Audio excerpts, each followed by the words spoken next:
Hello and welcome to Taiwan Talks. I'm Yin Khvat. Today in the show, we look at the controversial comments on the sidelines of China's National People's Congress, the meeting of Beijing's parliament.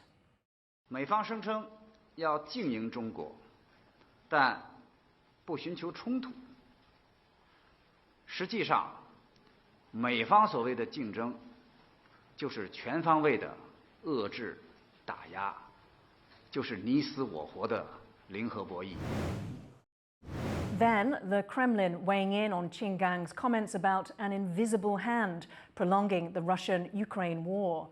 Dmitry Peskov says this is not an invisible hand, it is visible. It's the hand of the United States of America. This is the hand of Washington. Washington doesn't want this war to end. Plus, Beijing is a master of lawfare. We look into why it has an anti-secession law and what that means for Taiwan.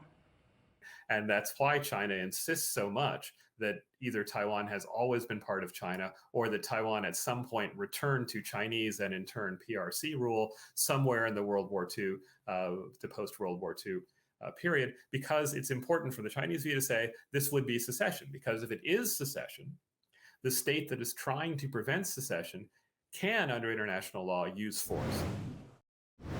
We also discuss President Tsai-ing and US House Speaker Kevin McCarthy's upcoming meeting in California.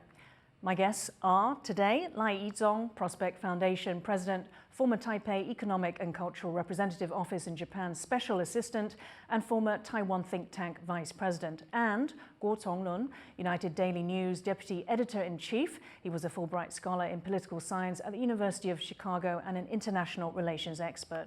President Lai Chonglun, very warm welcome to the show today.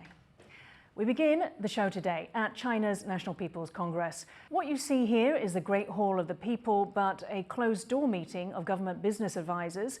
Xi Jinping delivered rare, direct criticism of Washington. He said, led by the United States, the West has implemented all-round containment to suppress China, bringing unprecedented challenges to China's development, according to Chinese state radio. His foreign minister reinforced those comments at a 2-hour press conference. 美国的对华认知和定位出现了严重的偏差，把中国当作最主要的竞争对手和最严峻的地缘政治挑战。这第一颗纽扣扣错了，就导致美国的对华政策完全偏离了理性健康的正轨。如果美方 不踩刹车，继续沿着错误的道路狂飙下去，再多的护栏也挡不住脱轨翻车，陷入对抗冲突。 In the same press conference, Qin Gang again repeated the threat to so-called reunify with Taiwan and made reference to China's so-called anti-secession law.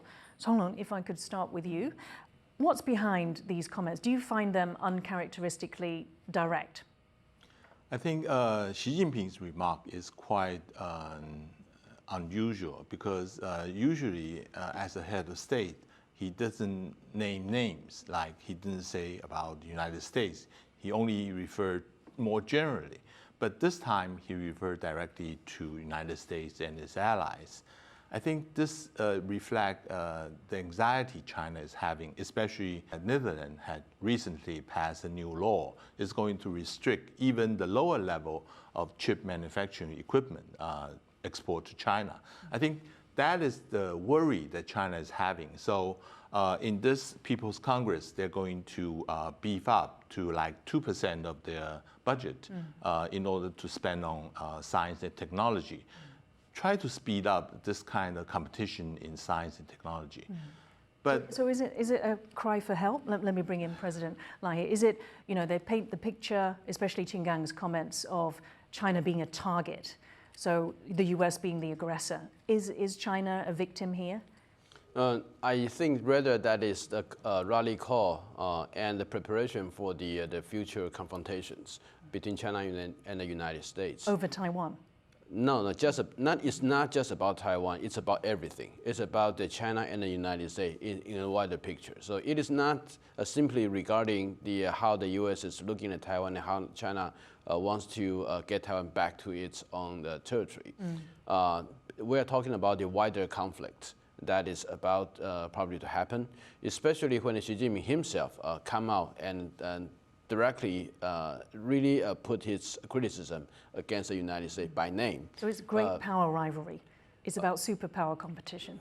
Yeah, and the way that the Chinese, not just the foreign minister, but also Xi Jinping himself described about the U.S. wanting to suppress China, wanting to keep China down.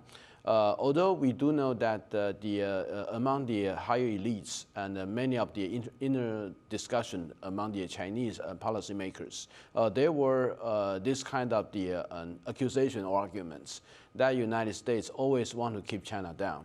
But putting this so clearly and publicly, and by Xi Jinping, the leader of China, directly toward the United States, that also means that the Chinese right now, it's no longer an internal policy debate. It's already a very direct the definition about how the China-U.S. relation will be.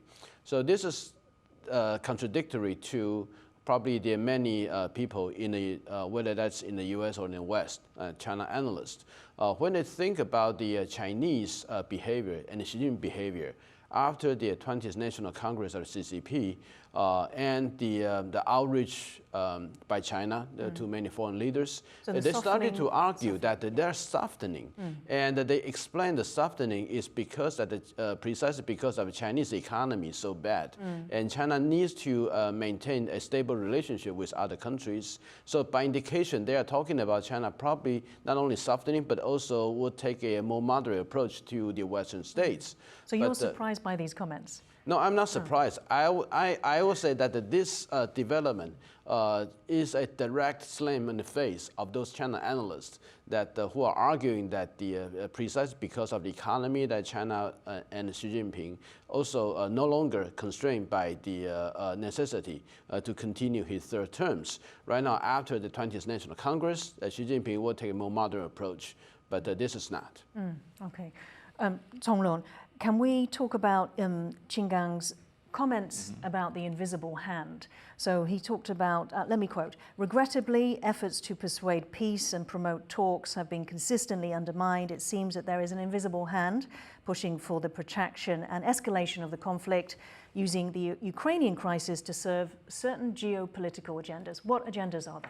He's talking about China's proposal for peace and also other countries' proposal for peace, and in the context of Ukraine war. And he thinks that it's the United States behind all this, try to prevent a final peaceful resolution between Ukraine and Russia.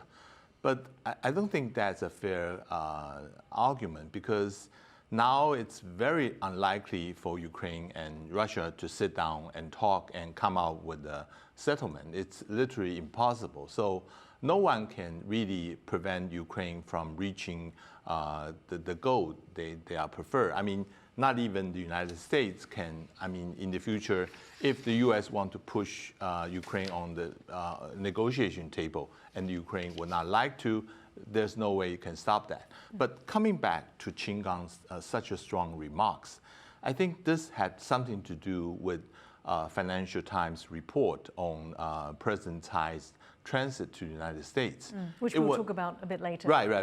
And it's only after a couple of hours before Qin Gang had his press conference. I think in a way, Qin Gang is emphasized and being hardened on his approach to China, to the United States, I think triggered by this kind of incident. And although there's nothing talk about President Tsai's trip, because it haven't been finally decided what kind of formal response that China is going to take, but he bring along his constitution or PRC along, and then try to emphasize that Taiwan is part of China and criticize the U.S. a lot because of that, right?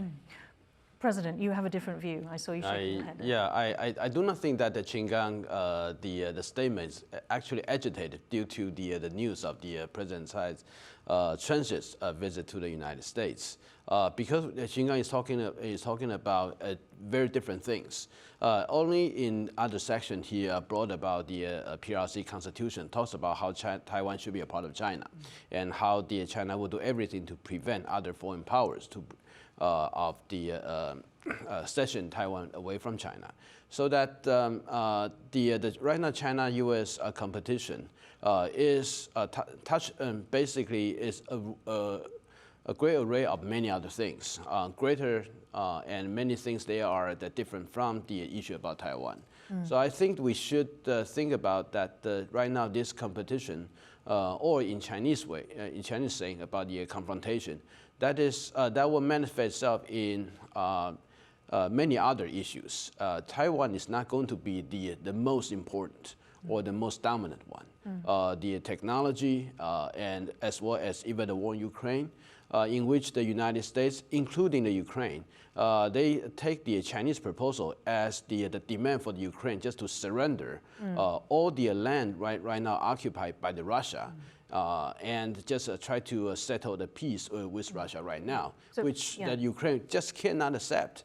And China take that as offense that their proposal has been rebuffed by international audiences, especially from the West, as a slap in the face about how they should be regarded as a number 2 power in the whole world. So this is not about Taiwan or just about Taiwan. But I have to disagree, because the points that China lay out on the peace plan for Ukraine say nothing about Ukraine giving up its land. Rather, it's but you have to the look integrity of its territory. No. You have to look at that because the way that Russia support, how the Russian is considering, but especially Russia already claimed that 4 provinces of Ukraine is part of Russia, and Russia also demanded that the integrity is about Russia. And when we talk about especially when you look at the 12 points of the Chinese plan about the peace.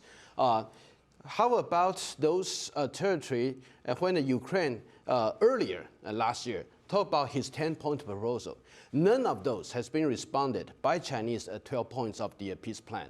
None of them. But in case if we want to talk about this, we cannot assume. But on the other point, I think I agree with I-chung that China and the United States is now in great power rivalry. But however, Taiwan is the most sensitive part between China and United States. Especially this is something like an Achilles heel for China.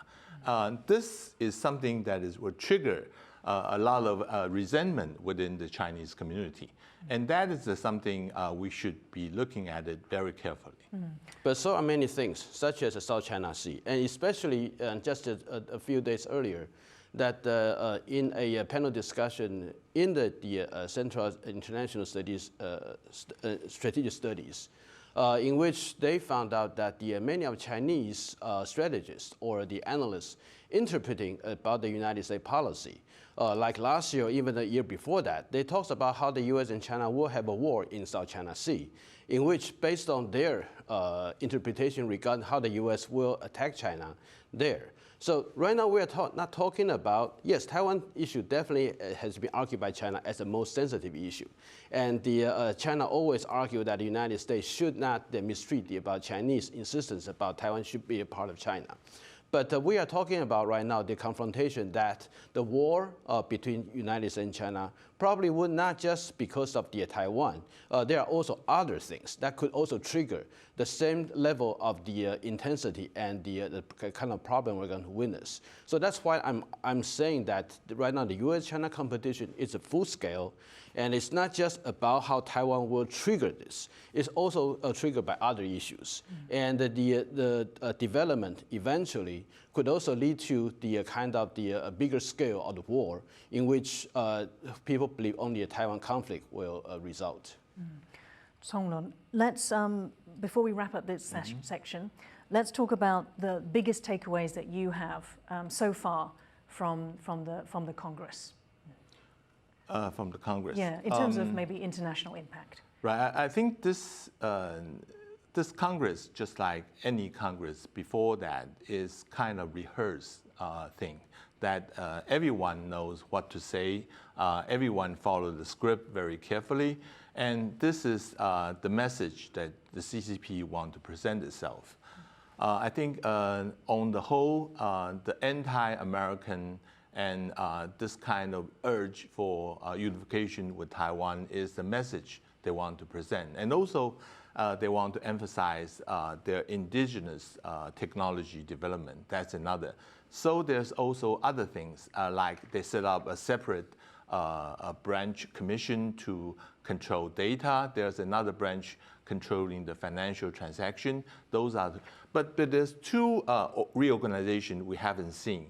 One is there's rumor that they're going to put all the security and law enforcement department within the big umbrella. It's called Interior Commission. Just follow the old Soviet model.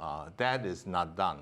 And there's another rumor way back from they want to put the Taiwan office, the Hong Kong office, and Macau office within the same umbrella. It's called Ministry of Unification. That doesn't happen. So I think there's some consideration that might provoke the feeling in Taiwan and as well in other places regarding this. President Lai, would you like to comment also your takeaways or anything that Tong Lun said? I think my takeaway basically very similar to what Tong Lun said. But I also like to emphasize that this time, when we look at the two conferences by China, it's very different from the two conferences that we anticipate in the past, because it involved how the state itself has been taken away about its power in the Guoyuan, in its power to manage the domestic affairs. And its consolidation with Xi Jinping himself. Not just about consolidating with Xi Jinping himself, but also the real power that will go back to the party rather than the state administrations. I see. Another thing is that the military, of course, the military is not really much of the issues because it generally has been administered by the Central Military Commission. But then if we're talking about a state and everything will go basically to normalize how the state will manage, administrate those affairs.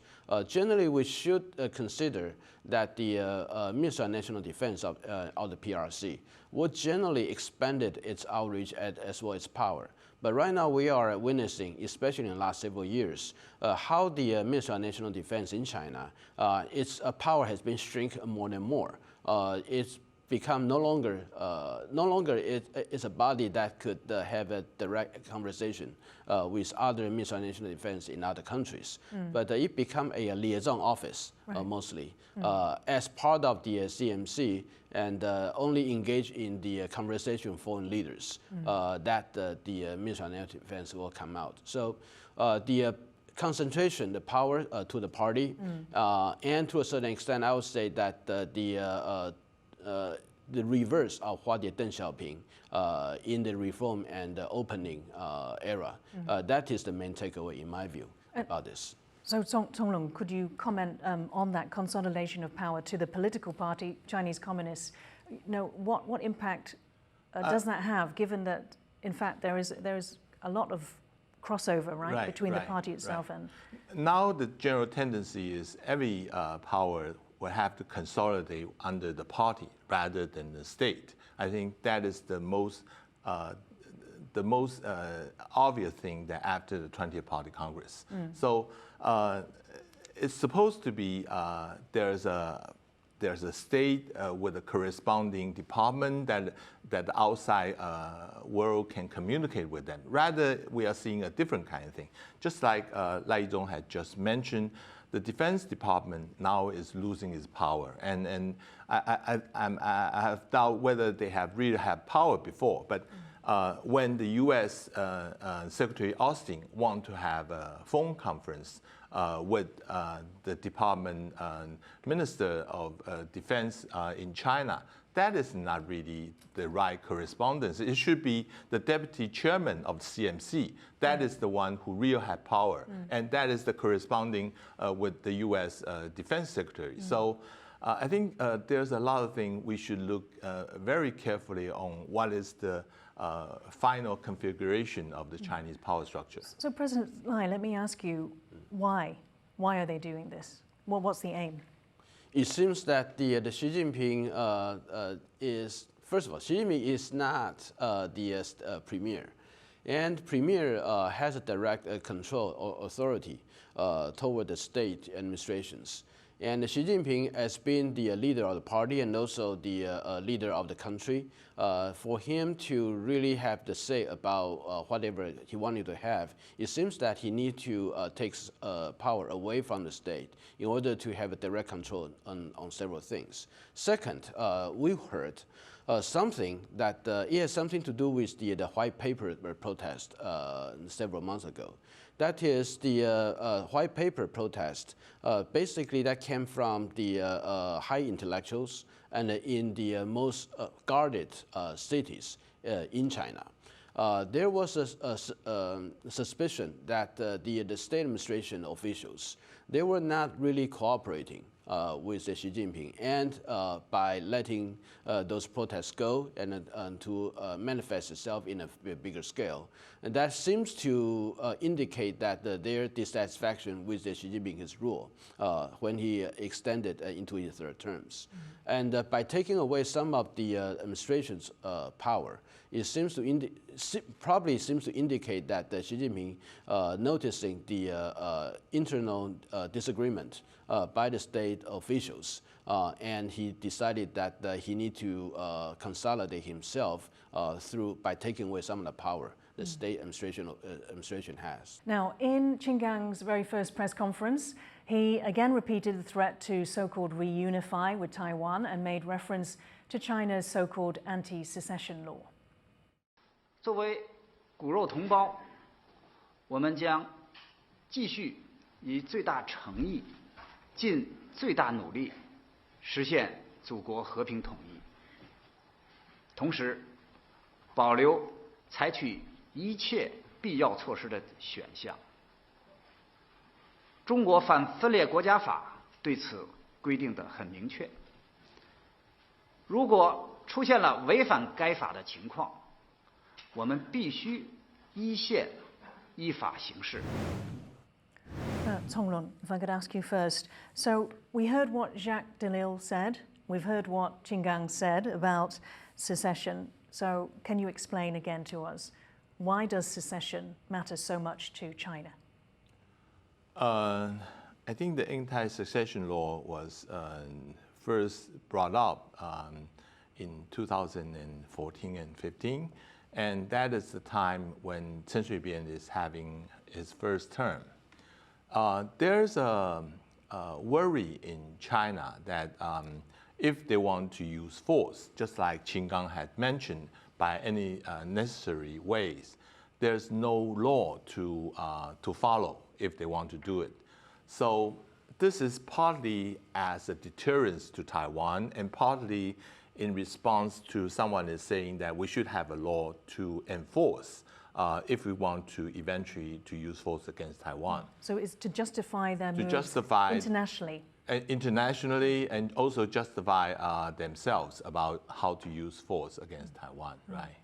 President Lai, so as Tonglun just said, it's both meant to be deterrence and also to justify perhaps future action. You know, let's talk about Beijing's warfare. They are, you know, for decades now, they have shown their mastery of this, from the One China principle, getting every country that has a relationship with it to abide by the principle. And then if there's actions that Beijing disapproves of, then they very clearly say, you know, you have breached the principle and you must now repeat your, that you will follow and you will abide by the principle in order to perhaps resume trade. What's your view of China's lawfare? Is this aimed at an international audience, Taiwanese audience? I think we're talking about two things. First of all, and about the anti-secession law, yes, it came out in year 2004, especially in year 2005. At that time, that China was responding to the Chen Shui administration. And also at that time that the generally international audience listening to what the Chinese wanted to argue. So Chen Shui-bian at that time was considered to be a troublemaker by some countries, especially by China, and even at that time that United States, also for some other reasons, did not really agree with what the President Chen Shui-bian advocated at that time. And it is important to know that after so many years, and at this time, the Qin Gang brought out specifically about the anti-secession law. And probably there are two things we could notice. First thing, that's many Chinese analysts they talk about. That is, in the past, there were rumors about unification law. But apparently, by citing anti-secession law, it seems to indicate that the work about unification law is no longer there, and China decided to stick with the anti-secession law and take that as a measure. Tell me the difference. Explain the difference between the two. Anti-secession law, which means that their position has always been that although the Taiwan and China hasn't really been unified, but the Taiwan has never succeed itself from China. So the anti-secession law is to prevent the secession, as they say, declared by Taiwan to become the reality. And it needs to do the things in order to prevent that secession from being true. But the unification, they admit that the unification hasn't really been established. So that when we are talking about the unification law, which means that it is proactive, try to move something, to get the stage about unification there. So that is the first indication. And second indication is that when Qin Gang talks about anti-secession, when talks about anti-secession law, that also means that it's specifically cited about the military articles, which means that China is also seriously thinking about the possible military means. Although probably not right now, but by very specifically stating of that article, that probably also indicate that many of the foreign analysts about the Xi Jinping's seriousness about using the military force against Taiwan after year 2027 or later, that could be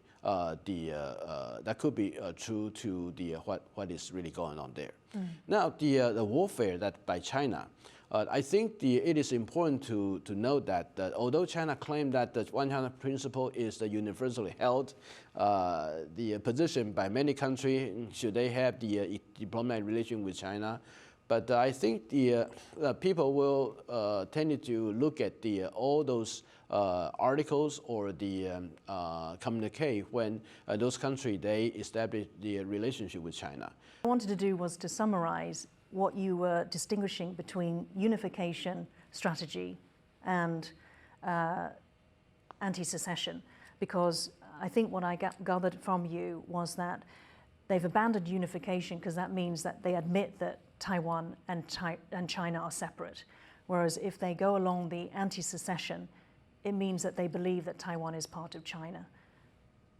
Is that correct? I think it's more than that, because the anti-secession and the unification law point out two things. Anti-secession basically is to anti-Taiwan independence, to prevent Taiwan from really being independent away from China. So that means declaring or renaming with ROC whatever to Taiwan, according to what they wanted to have.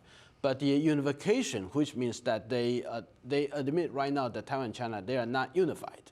So unification law, if that has been adopted, that will start to demand China, you need to make some actions to further the progress about unifications.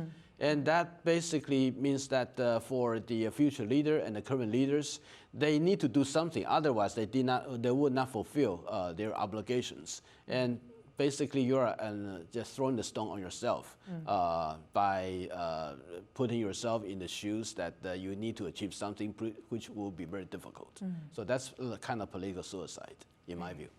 Zonglun, I should have defined what lawfare is. So this is a definition as a strategy of using or misusing law as a substitute for traditional military means to achieve an operational objective.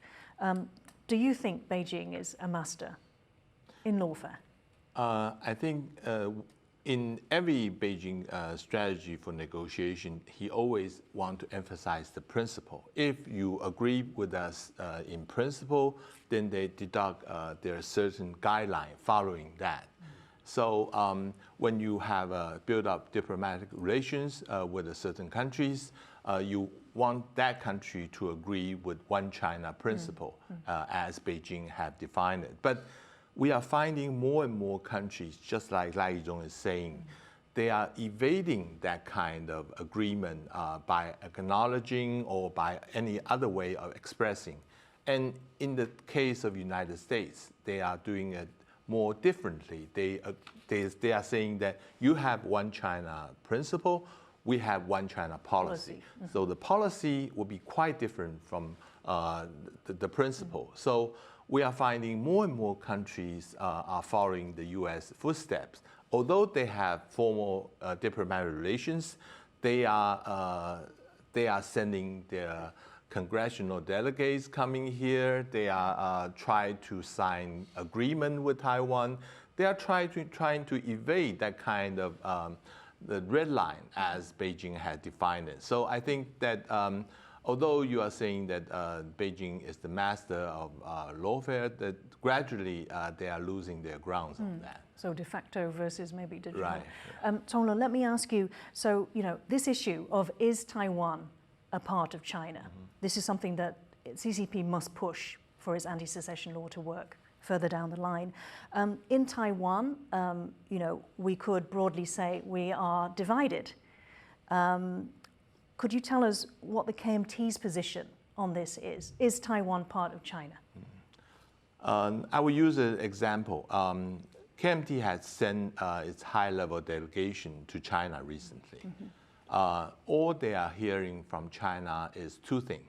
One is anti-Taiwan independence. The other thing is 92 consensus. Okay. Can you explain what the 92 consensus is? 92 consensus is in 1992. There's a agreement agreed by both sides of the strait not to argue what the real content, how to define one China is, but under the assumption that both sides agree with one China. In Taiwan, maybe some argue that one China would be Republic of China, that the China proper is only part of this whole idea of Republic of China, while in China they are saying is the PRC. So it may differ, people can have disagreement, but as long as you have this one China, we can trade, we can have flights to each other, that kind of thing. So one thing is missing from this KMT delegation when they go there is China don't talk about so-called one country, two systems anymore, because that become a bad name, especially what happened in Hong Kong. And I think Xi Jinping had made terrible mistakes in 2019 in January when he's making his speech on Taiwan. He's saying that China wants to talk about the Taiwan version of one country, two system. And that is not the thing that the majority of Taiwan people want to hear. So they come up with a new policy with only anti-Taiwan independence and 92 consensus. And they thought that that may win over some of the support they can have in Taiwan. And so for the KMT, when facing this, the threat of, or the call to reunify or unify, what's the position of the KMT there? I think KMT, no one now would agree to unify with China at this moment. Even there is talk about we should get into political negotiation. There's still a guardrail saying that we need to have a referendum if ever come out from that political negotiation. So it needs to get the consent of the general public in Taiwan. That is the bottom line. But I think the KMT had come up with a new strategy these days. I think they have a so-called double D strategy. One is defense, they want to cooperate with the United States as much as they can to beef up Taiwan's defense capability. The other D is dialogue. They want to communicate with China. They try to avoid the war that, God forbid, will happen in Taiwan. And that is their presidential campaign line that probably is going to have. Okay. President Lai, would you comment on what Zonglun has said? Well, I think the Zonglun summarized what the KMT's interpretation and position very well, especially right now the Zhu Lilun, the KMT chairman. He believed that he has a double D strategies, that defense. So he agreed with many of the defense reform advocated by the President Tsai, but at the same time he also believed that the KMT is the only party that can communicate that with China, so that the KMT will bring peace and the DPP will bring war. But personally, I agree with the earlier part, but of course, the later part. That means that the dialogue itself, the problem about having no dialogue by China on Taiwan, especially by Communist Party refusing dialogue with the DPP, who will be at fault of that? And when the KMT agree and having a dialogue with China, then what position that the KMT is actually giving to China? Especially the KMT also agree with the unifications. I think that is the common I think stance. Zonglun actually said that nobody in the KMT agrees with that. Not now. But the unification still. Taiwan is a part of China, although the China KMT would openly say will be the Republic of China. But the unifications, that is the KMT still its own position. So the KMT's position is not Taiwan is part of China, but that China is part of Taiwan. Just to summarize. I wouldn't say that. KMT is not. KMT always say that Taiwan is only a local name, as a name for the certain geographical area. Taiwan is not a country.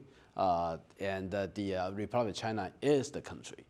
So Taiwan is a part of the ROC. That's KMT's position. So the PRC is part of the ROC. That's the KMT's position. KMT never recognized PRC. but one more thing I should add is that in KMT, no one, especially when they are dealing with China, they were not against unification. But no one would agree to start it very soon.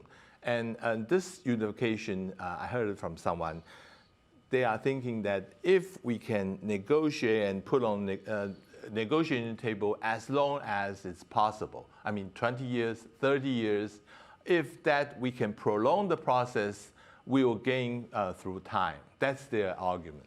Okay, thank you. Very complicated. U.S. House Speaker Kevin McCarthy has confirmed he is meeting Taiwan's President Tsai-ing in California. However, he doesn't rule out a visit to Taiwan later on. The Financial Times broke the story, saying the president's office had persuaded McCarthy to meet in the U.S. rather than in Taiwan. A senior Taiwanese official is cited as saying, "We shared some intelligence about what the Chinese Communist Party is recently up to and the kinds of threats they pose." The FT said the move was designed to avoid a demonstration of force by China, similar to August 2022, when former Speaker Nancy Pelosi visited. President Lai, so why are things different this time around? I believe that this is President Tsai on her way trying to devise a new vehicles so that the Taiwan-U.S. can communicate, but at the same time to prevent China from using the visit itself as an excuse for military pressure on Taiwan. So to a certain extent, you could say that President Tsai already extended her way, finishing her her path of the conciliations, not only to China but also to the United States, by willing to fly all the way to the U.S. and to meet with the Speaker of the House. Does it concern you that Kevin McCarthy says that he will still visit Taiwan? I think politically it will be very difficult for Kevin McCarthy not to visit Taiwan because last speaker, Nancy Pelosi, visited Taiwan, and Nancy Pelosi is a Democrat. Right now, the Speaker of the House, Kevin McCarthy, he's a Republican. And especially next year, it's going to be a very much politically charged election year. And no Republican leaders, they can be viewed as weak or compromising on the principles, especially and this time that coming to Taiwan by the former Nancy Pelosi, a Democrat, she came, and Kevin McCarthy did not come. So how would that come down to? Exactly. To him politically. Tonglun. So when might that be? After Taiwan's presidential election, but well enough before the US's presidential election, which is at the end of 2024. Is that right? It's interesting that McCarthy has declined an invitation by Zelensky to go to Kyiv to see how US aid is being spent, but Taiwan is the focus, China is the focus. Right. I think if we classify the visit to the United States, there are three kinds. One is a transit visit. That's Taiwan president have been doing that all the times, and will go to a Central American country and stop over in the United States. There's a second kind. Only President Lee had ever done it. Is the unofficial visit. Lee Teng-hui, when he is having his alumni reunion in Cornell, and that which sparked military action. Right, but still that had established a precedent for future presidents. So there's also talk about President Tsai went to go to Cornell again as also her alumni. And the third is the most sensitive, is the official visit. I mean, crossing the Potomac River into the Beltway and having a speech in the U.S. Congress, or even being invited into the White House.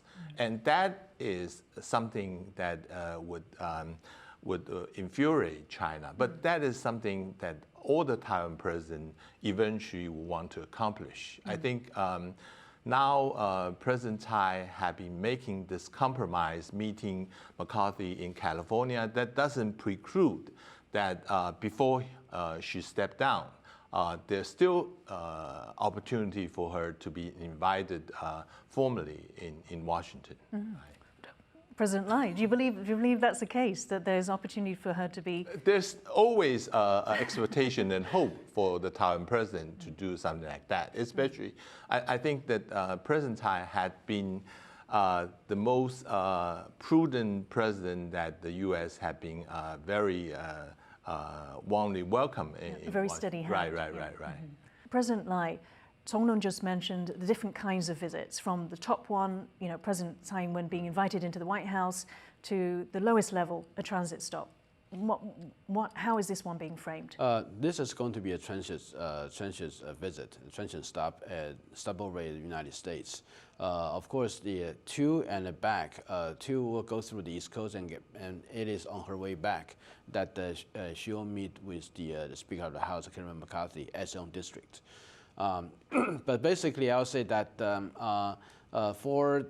before she stepped down, the possibility of inviting her for a different kind of visit, not the transit, but whether the unofficial visit or even the visit welcome by the United States administration or the Congress. I think that is still a year away, and but we do notice that generally when the United States looking at Taiwan leaders, especially the one that have some relationship with, for example, in year 2015, even the former President Ma Ying-jeou got his lecture visit at Harvard University. So that means that there are precedences. President Lee Teng-hui visited Cornell, that his alumni, and Ma Ying-jeou at Harvard. So yeah, probably the President Tsai-ing will be given her share to speak at Cornell again. Let me ask you something. So in terms of that conciliation, was this why the story was leaked to the FT? The FT has been the vehicle for a lot of the breaking news. Apparently, of late, right? Yes. Yeah, apparently they have some insiders that is willing to let them know firsthand about what is going on there. But of course, the leakage somehow is also a political operations. Yes, and from the Taiwan side as well. No. This is not. not from Taiwan. This is from the United States. But the quote was from a Taiwan official. The thing is that everything got out. You had to say that the journalist that first got this hit is actually the journalist in the United States, not here in Taiwan. So this is what I know. I'll stick with that version. I want to add one more thing. I think this news coming out at this moment, I think is a way to kill two birds with one stone, because there are two things that a lot of people are speculating, especially on the Beijing side, is one, when is Speaker McCarthy is going to visit Taiwan. The second is when President Tsai is going to visit the United States. And by having this arrangement, it's having the news come out in the early stage that would settle some of the uncertainties across the strait. So I think if China is going to react strongly and militarily, that would be doing a very disproportionate and unproductive way to respond to this. After all, it is this arrangement that is somewhat a compromise to China not to start up this kind of military parade, in Taiwan Strait. China will have to act accordingly. I mean, if China is not doing proportionally, that would be considered a troublemaker. Now is the China. President Lai, very last, a few seconds. So if the FT story was correct and that President Tsai-ing's office persuaded McCarthy not to come rather to meet in California, then is it a wasted trip if he is going to come anyway after the presidential? I mean, and she won't be received as a president in the U.S. No. I think the visit by itself is always means something. Already been planned. Yeah, the visit by itself is always means something, and especially this time that after the two conferences, I think the Taiwan-U.S. discussions that needs to be made, and for the President Tsai-ing to have a direct conversation with Speaker of the House, that also could share with him about how we feel about the Chinese action, and with the Speaker of the House, his own authority, that how the Congress can play a more positive role in securing the Taiwan here. So face-to-face always very valuable. Okay, thank you so much for joining us, President Lai and Guo Lin. Hello, I'm Yin Khvat of Taiwan Talks. We just discussed US-Taiwan-China ties, from Beijing's criticism of the United States to a planned meeting between President Tsai-ing and US House Speaker Kevin McCarthy in California. What we want to know from you is when you think Kevin McCarthy may visit Taiwan. Please leave your comments in the YouTube section below, and if you like this show, please give us a thumbs up and hit subscribe. Thank you. Take care.